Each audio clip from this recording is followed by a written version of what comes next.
Today I want to show you how you can make a collage Kenojuak Ashevak inspired owl, a famous Inuit artist. She's often been referred to as the grandmother of Inuit art. Templates are a great resource. Trace them, assemble them, and decide how they want their owl to look. This is linked in my Teachers Pay Teachers, Kate Bryan Art Studio. Different pieces for the owls, the wings, beak, eyes. Cut them out and then assemble them, and I'll show you what that could look like. So we can take all of the different pieces and assemble them together to kind of see what our owl could look like. The body, I have this decorative piece up here, the wings, a beak, and an eye. And if you only have like one eye, for example, you could trace it more than once. So this is what my owl's gonna look like. Now, so you can see I'm just carefully setting all of these on a larger sheet of paper.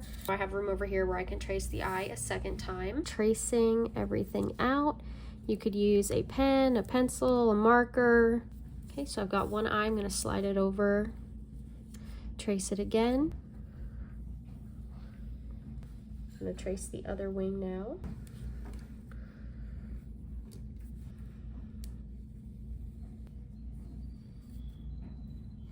I'm going to set that aside.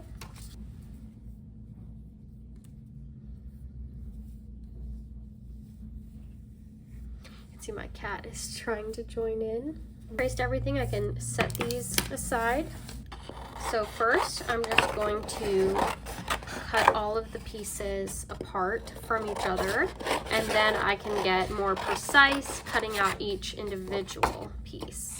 I'm not using the tip of the scissors. I like to cut a little further back. I feel like it helps make my lines smoother and it helps me cut this out a little bit quicker.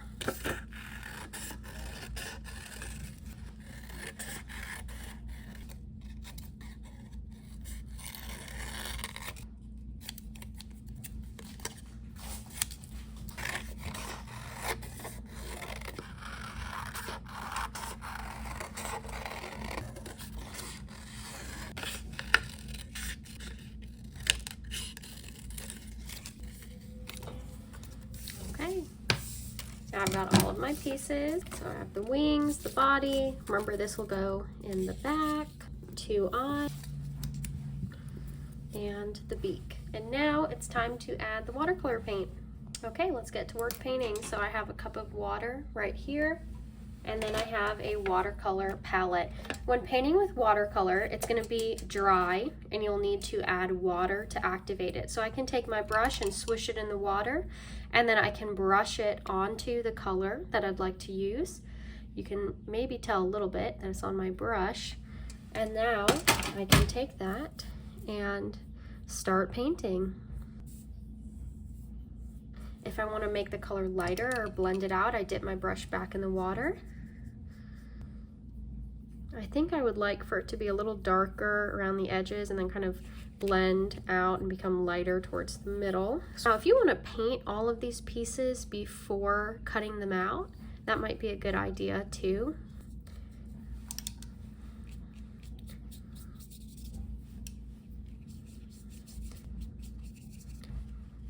So I finished painting everything. I'm ready to start using a marker to decorate it.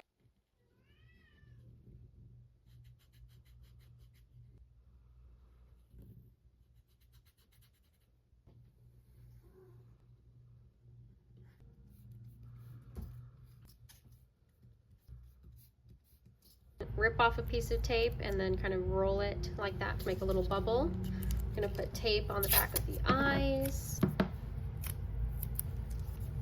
back of the wings, but I'm not going to go all the way down.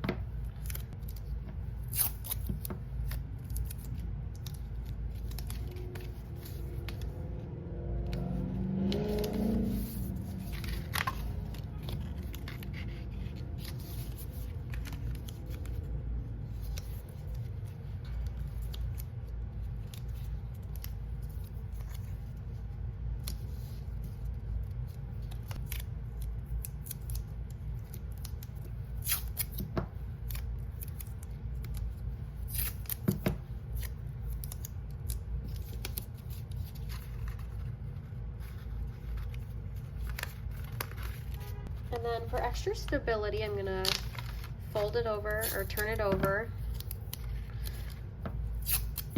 a few pieces of tape like this just to make sure everything stays together.